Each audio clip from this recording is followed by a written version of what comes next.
Good morning, students. Today we will read again chapter number 2, Nutrition in Animals. What is nutrition? Animal nutrition includes nutrient in requirement, mode of intake of food, and its utilization in body. How it is digested in body. This all process includes animal nutrition. Now components of food. आपने ये 6th class में पढ़ा होगा. The components of foods are carbohydrates, proteins, fats, vitamins, minerals, etc. Now we mostly take carbohydrates as food. You all know that. आप potato लेते हो, चपाती लेते हो. मोस्ट ऑफ द फूड के अंदर, कुछ फूड्स के अंदर हमारे प्रोटीन भी रहता है, फैट भी रहता है, but mainly we take carbohydrates. और carbohydrate are not gated digested in our body directly. वो हमारी बॉडी डायरेक्ट उसे डाइजेस्ट नहीं कर सकती, because carbohydrate is a complex substance. It is a complex substance, so it is broken down into simpler substances. It is broken down into simpler substances. So तब उसे digest किया जाता है. What is digestion? This is broken down of food into simpler substances. This is called digestion. Digestion is broken down of food into simpler substances. Okay, now different animals have different mode of taking food. जैसे जो छोटा baby है वो mother feed पे dependent होता है.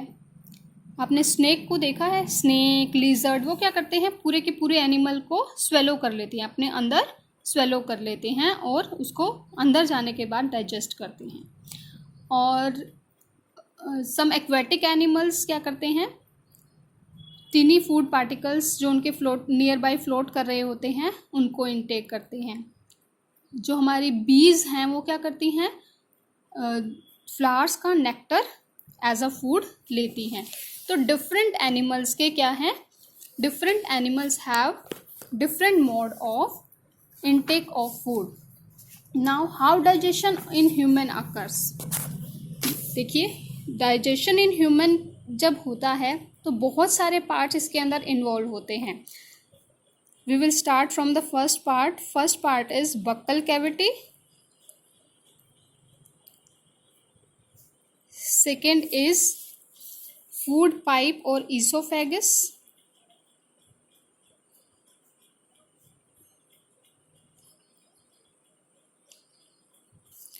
Third is stomach. Fourth is small intestine. Then comes large intestine. Then comes rectum. From large intestine food is passed to rectum and it is excreted through anus. ये देखिए कितना long path है. ये सारे parts मिलकर क्या बनाते हैं, this all makes alimentary canal together. Alimentary canal और digestive tract. This is also called digestive tract.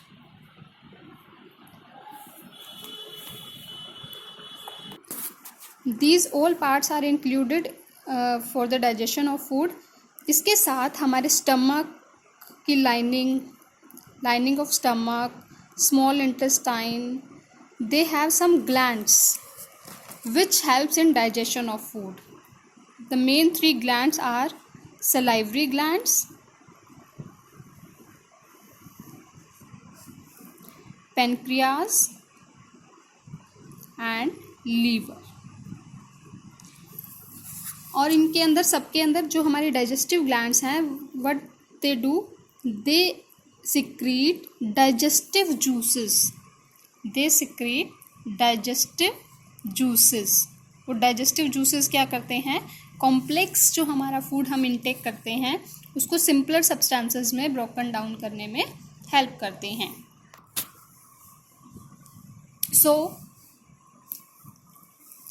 तो हमारा alimentary canal alimentary canal and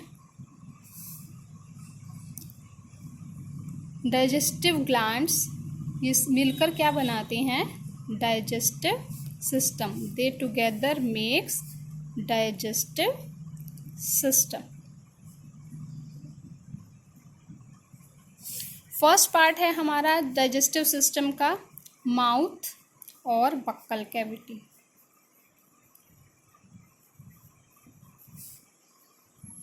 ये क्या काम करती हैं? माउथ के अंदर हमारे टीथ प्रेजेंट होते हैं, उसके थ्रू, माउथ के थ्रू हम फूड को इनटेक करते हैं। तो फर्स्ट प्रोसेस हमारा डाइजेशन का यहाँ स्टार्ट होता है, the process of intake of food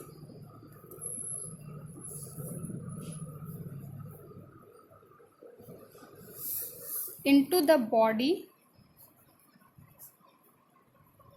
इसको बोलते हैं ingestion. This is called ingestion. हम फूड को क्या करते हैं? टीथ हमारे माउथ में आता है, च्यू करते हैं उसको और इसको ब्रेक डाउन करते हैं mechanically. It is broken down mechanically into smaller particles. हर एक टूथ, देखो अलग अलग, आप अपने टीथ को देखें तो 4 तरीके के टीथ होते हैं हमारे माउथ में। फर्स्ट इज़ इंसीजर, जो हमारे सामने वाले टीथ होते हैं। सेकेंड इज़ कैनाइन, जो हमारे पॉइंटेड शार्प टीथ हैं। Third is molar and fourth is pre molar, जो हमारे बिल्कुल पीछे के दांत हैं, जो ब्रॉड दांत होते हैं, molar and pre molar. Incisor क्या करते हैं? जैसे ही हम खाना मुंह में लेते हैं तो ये इनका काम होता है उसको पायर्स करने, फूड को बाइट करने का काम करते हैं इंसीजर। बाइटिंग टीथ कहते हैं इनको। केनाइन क्या करते हैं? पायर्सिंग, क्योंकि ये बहुत शार्प टीथ हैं, तो कोई भी हम ऐसी चीज़ खाते हैं जिसको पायर्स करने की ज़रूरत है, टीयर करने की ज़रूरत है, तो वहाँ यूज़ होते हैं हमारे canine teeth. And molar and premolar, these are called chewing and grinding teeth. Grind करने में फूड को हेल्प करते हैं। ठीक है, तो हमारे आपने देखा होगा आपके टीथ 8 ईयर्स की एज तक और होते हैं, बाद में और आते हैं। तो हमारे पास 2 तरह, हमारे पूरी लाइफ में 2 तरह के टीथ आते हैं। फर्स्ट जो हमारे इन्फेंट एज से लेके हमारे 8 ईयर या 9 ईयर की एज तक रहते हैं, these are called milk teeth. और जो बाद में आते हैं those are permanent teeth. This is the first part of our alimentary canal. हमारे माउथ में भी काफ़ी सारी सलाइवरी ग्लैंड्स होती हैं जो कि सिक्रीट करती हैं सलाइवा। आपके मुंह में पानी आता है, कोई भी चीज़ देखते हो आपके मुंह में पानी आता है, that is actually a saliva. Saliva क्या करता है? फूड को डाइजेस्ट करने में हेल्प करता है। कैसे हेल्प करता है ये जैसे ही हम खाना हमारे मुंह में आता है, टंग क्या करती है? सलाइवा को फूड के साथ मिक्स कर देती है, जिससे कि इसकी इजीली डाइजेशन हो जाती है और इससे इजीली सिंपलर सब्सटेंसेस में फूड ब्रेक हो जाता है। इसका हम एक एक्सपेरिमेंट दिया है, वो आप करके देख सकते हैं। एक आपने 2 टेस्ट ट्यूब्स लेकर इसमें क्या करेंगे, एक में आपने अनच्यूड राइस लिए हैं या बॉइल्ड राइस लिए हैं और दूसरे में आपने च्यू करके वो राइस इसमें डाले हैं, और आप आयोडीन सोल्यूशन इसके अंदर ऐड करोगे तो आपको पता है जिसमें स्टार्च प्रेजेंट होता है वो सोल्यूशन चेंज हो जाता है ब्लू कलर में, ब्लू ग्रीन कलर में चेंज हो जाता है। बट च्यूड जो राइस होंगे उनका कलर चेंज नहीं होगा, क्योंकि उसके अंदर स्टार्च प्रेजेंट नहीं होगा। It is broken down into simpler substances. इससे आप ये पता लगा सकते हैं। एक टर्म है टूथ डिके। टूथ डिके क्या है? हमारे माउथ में बैक्टीरियाज प्रेजेंट होते हैं नॉर्मली, लेकिन अगर हम दांतों की अच्छे से सफाई नहीं करते हैं, खाने के बाद उन्हें रिंज नहीं करते हैं, ब्रशिंग नहीं करते हैं, तो क्या होता है, धीरे धीरे जो हम खाने में शुगर लेते हैं वो हमारे टीथ्स को क्या कर देती है, ब्रोकन डाउन कर देती है, उन्हें डैमेज कर देती है। उस प्रोसेस को क्या कहते हैं, टूथ डिके। इससे कैसे बचा जा सकता है, रेगुलर ब्रशिंग की जाए और हर खाने के बाद माउथ को रिंज किया जाए। This is all about today.